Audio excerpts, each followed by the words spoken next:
Hello दोस्तों, जैसा कि आप जानते हैं हम बार बार कमोडिटी शब्द को सुनते हैं। वास्तविक रूप से कमोडिटी का शाब्दिक अर्थ वस्तु होता है। वस्तु यानी चीज।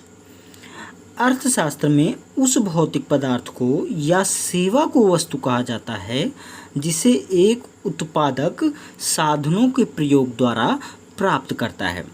एज एग्जाम्पल हम लेते हैं कि जंगल में कोई लकड़ी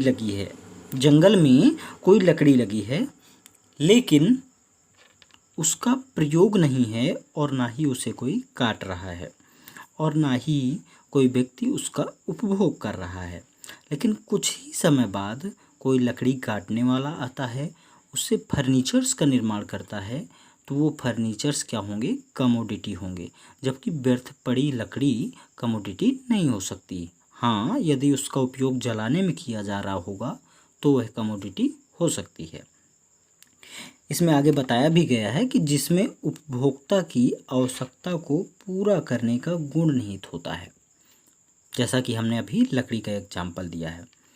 यह भी कहा जाता है कि इसी गुण के कारण प्रत्येक वस्तु की एक निर्दिष्ट कीमत होती है। अब मान लेते हैं कि किसी मीठे की शॉप पर आप जाते हैं और वहाँ पर आप देखते हैं कि खाली बेसन रखा हुआ है, तो क्या आप उसकी कीमत चुकाएंगे? नहीं चुकाएंगे। लेकिन हाँ, यदि वहाँ पर बेसन का लड्डू रखा होगा तो उसकी कीमत आप चुकाने लगेंगे। तो यानी कह सकते हैं कि डिफरेंट प्लेसेस पर कमोडिटी के गुण मायने रखते हैं और कमोडिटी बदलती रहती हैं, यानी कमोडिटी का महत्व भी बदलता रहता है। अलग अलग प्लेसेस में अलग अलग महत्व भी होता है। और क्या जानेंगे कि इनकी एक कीमत भी होती है, एक प्राइस होगा और उस प्राइस को चुकाने के बाद ही आप कमोडिटी को प्राप्त कर सकते हैं। जब कोई उत्पादक उसका उत्पादन करता है तो इसके बाद आपको उस वस्तु की कीमत चुकानी होगी।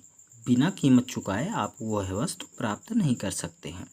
मान लेते हैं कि आपको बाज़ार से चीनी लाना है, तो चीनी उत्पादक को आपको मूल्य चुकाना होगा, वो चाहे आप प्रत्यक्ष रूप से चुकाएं या फिर अप्रत्यक्ष रूप से चुकाएं।